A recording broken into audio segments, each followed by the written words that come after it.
Good morning, everyone, and welcome back to Morning Scriptures. Today we are in the book of Numbers on chapter 30, and it starts out, Men and Vows. So Moses spoke to the heads of the tribes of the people of Israel, saying, This is what the Lord has commanded.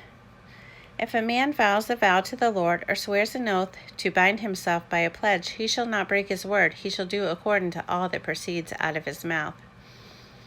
Women and Vows.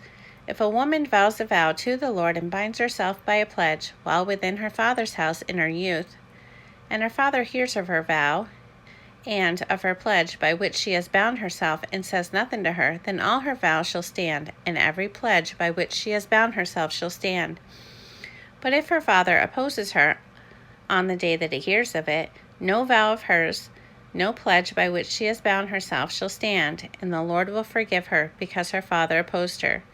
If she marries a husband while under her vows, or any thoughtless utterance of her lips by which she has bound herself, and her husband hears of it and says nothing to her on the day that he hears, then her vow shall stand, and her pledges by which she has bound herself shall stand.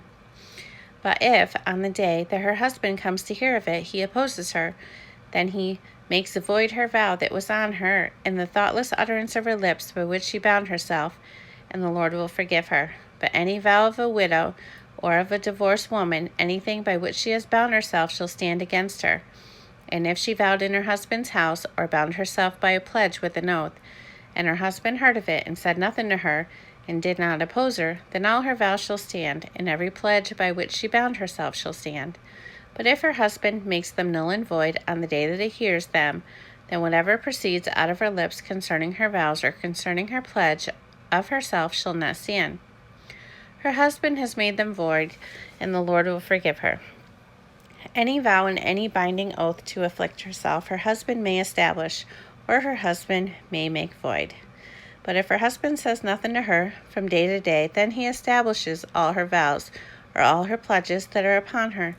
He has established them because he said nothing to her on the day that he heard of them. But if he makes them null and void after he has heard of them, then he shall bear her iniquity.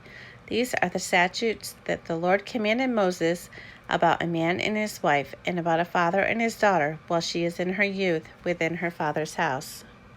Numbers chapter 31. Vengeance on Midian. The Lord spoke to Moses, saying, Avenge the people of Israel on the Midianites. Afterward you shall be gathered to your people. So Moses spoke to the people, saying, Arm men from among you for the war, that they may go against Midian to execute the Lord's vengeance on Midian. You shall send 1,000 from each of the tribes of Israel to the war. So there were provided out of the thousands of Israel 1,000 from each tribe, 12,000 armed for war. And Moses sent them to the war, 1,000 from each tribe, together with Phinehas the son of Eleazar the priest, and the vessels of the sanctuary, and the trumpet for the alarm in his hand. They warred against Midian, as the Lord commanded Moses, and killed every male. They killed the kings of Midian, with the rest of their slain, Evi, Rechem, Zur, Hur, and Reba, the 5 kings of Midian. And they also killed Balaam, the son of Beor, with the sword. And the people of Israel took captive the women of Midian and their little ones, and they took as plunder all their cattle, their flocks, and all their goods. All their cities, in the places where they lived, and all their encampments they burned with fire, and took all the spoil and all the plunder, both of man and of beast. Then they brought the captives and the plunder and the spoil to Moses and to Eleazar the priest, and to the congregation of the people of Israel, at the camp on the plains of Moab by the Jordan at Jericho. Moses and Eleazar the priest and all the chiefs of the congregation went to meet them outside the camp, and Moses was angry with the officers of the army, the commanders of thousands and the commanders of hundreds who had come from service in the war. Moses said to them, Have you let all the women live? Behold, these, on Balaam's advice, caused the people of Israel to act treacherously against the Lord in the incident of Peor. And so the plague came among the congregation of the Lord.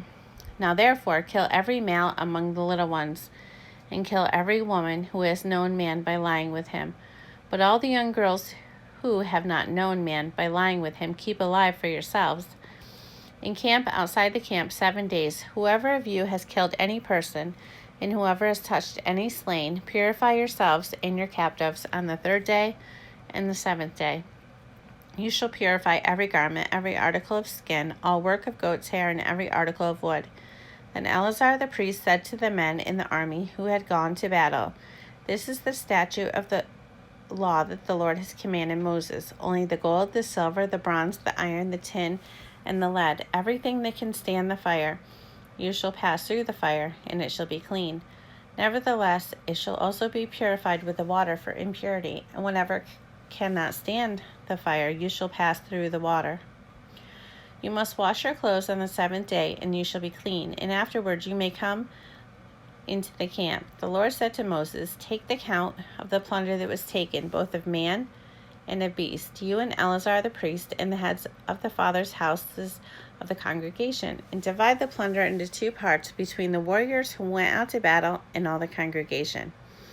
And levy for the Lord a tribute from the men of war who went out to battle, 1 out of every 500 of the people, and of the oxen, and of the donkeys, and of the flocks. Take it from their half, and give it to Eleazar the priest as a contribution to the Lord. And from the people of Israel's half you shall take 1 drawn out of every 50 of the people, of the oxen, of the donkey, and of the flocks, of all the cattle, and give them to the Levites who keep guard over the tabernacle of the Lord. And Moses and Eleazar the priest did as the Lord commanded Moses.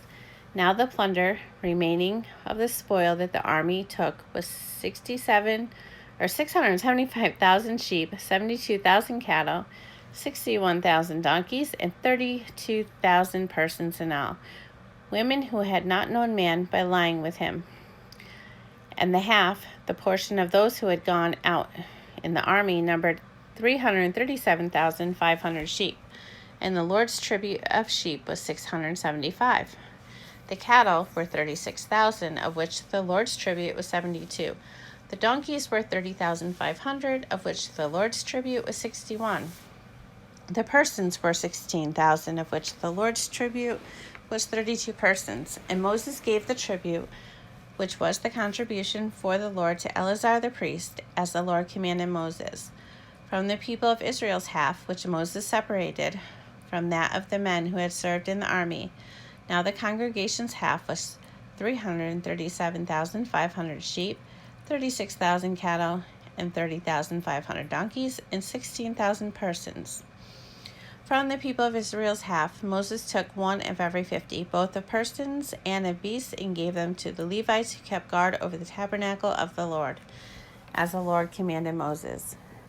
Then the officers who were over the thousands of the army, the commanders of thousands and the commanders of hundreds, came near to Moses and said to Moses, Your servants have counted the men of war who are under our command, and there is not a man missing from us. And we have brought the Lord's offering, while each man found articles of gold, armlets and bracelets, signet rings, earrings, and beads, to make atonement for ourselves before the Lord. And Moses and Eleazar the priest received from them the gold, all crafted articles, and all the gold of the contribution that they presented to the Lord from the commanders of thousands and the commanders of hundreds was 16,750 shekels. The men in the army had each taken plunder for himself. And Moses and Eleazar the priest received the gold from the commanders of thousands and of hundreds, and brought it into the tent of meeting as a memorial for the people of Israel before the Lord.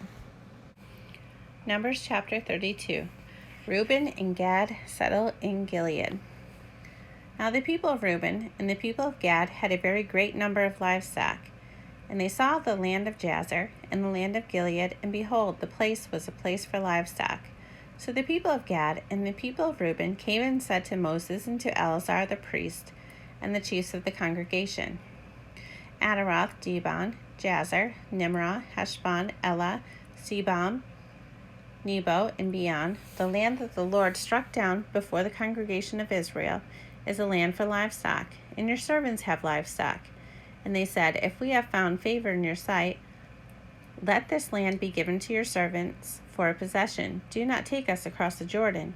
But Moses said to the people of Gad and to the people of Reuben, Shall your brothers go to the war while you sit here? Why will you discourage the heart of the people of Israel from going over into the land that the Lord has given them.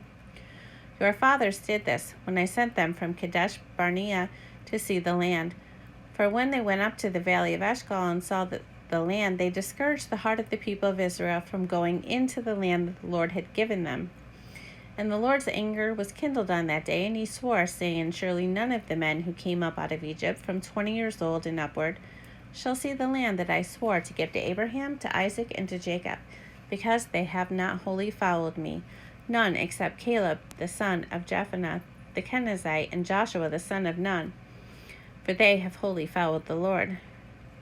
And the Lord's anger was kindled against Israel, and he made them wander in the wilderness 40 years, until all the generation that had done evil in the sight of the Lord was gone.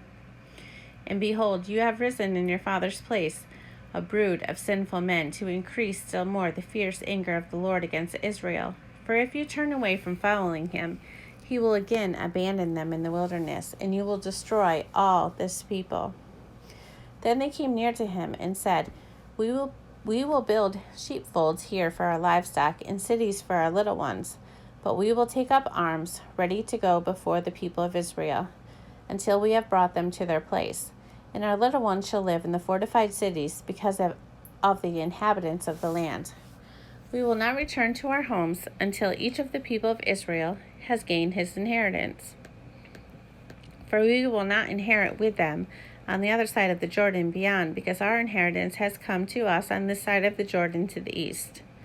So Moses said to them, If you will do this, if you will take up arms to go before the Lord for the war, and every armed man of you will pass over the Jordan before the Lord until he has driven out his enemies from before him, and the land is subdued before the Lord, then after that you shall return and be free of obligation to the Lord and to Israel, and this land shall be your possession before the Lord. But if you will not do so, behold, you have sinned against the Lord, and be sure your sin will find you out. Build cities for your little ones, and folds for your sheep, and do what you have promised. And the people of Gad and the people of Reuben said to Moses, Your servant will do as my Lord commands. Our little ones, our wives, our livestock, and all our cattle shall remain there in the cities of Gilead. But your servants will pass over, every man who is armed for war, before the Lord to battle, as my Lord orders. So Moses gave command concerning them to Eleazar the priest, and to Joshua the son of Nun, and to the heads of the fathers' houses of the tribes of the people of Israel. And Moses said to them, If the people of Gad and the people of Reuben, every man who is armed to battle before the Lord, will pass with you over the Jordan, and the land shall be subdued before you, then you shall give them the land of Gilead for a possession. However, if they will not pass over with you armed, they shall have possessions among you in the land of Canaan. And the people of Gad and the people of Reuben answered, What the Lord has said to your servant we will do. We will pass over armed before the Lord into the land of Canaan, and the possession of our inheritance shall remain with us beyond the Jordan. And Moses gave to them, to the people of Gad and to the people of Reuben, and to the half-tribe of Manasseh the son of Joseph, the kingdom of Sihon, king of the Amorites, and the kingdom of Og, king of Bashan, the land and its cities with its territories, the cities of the land throughout the country. And the people of Gad built Dibon, Ataroth, Aror, Atharoth, Shaphan, Jazer, Jagabah, Beth-Narah, Beth-Haran, fortified cities and folds for sheep. And the people of Reuben built Heshbon, Elah, Kiratham, Nebo, and Baal-Meon. Their names were changed, and Sibmah. And they gave other orders to the cities that they built. And the sons of Machir, the sons of Manasseh, went to Gilead and captured it, and dispossessed the Amorites who were in it. And Moses gave Gilead to Machir, the son of Manasseh, and he settled in it. And Jair, the son of Manasseh, went and captured their villages, and called them Havoth Jair. And Nobah went and captured Kenath and its villages, and called it Nobah, after his own name. Okay, so that is the end of chapter 32, and we will start chapter 33 tomorrow. I thank you all for joining me and listening, and I hope you all have a wonderful day.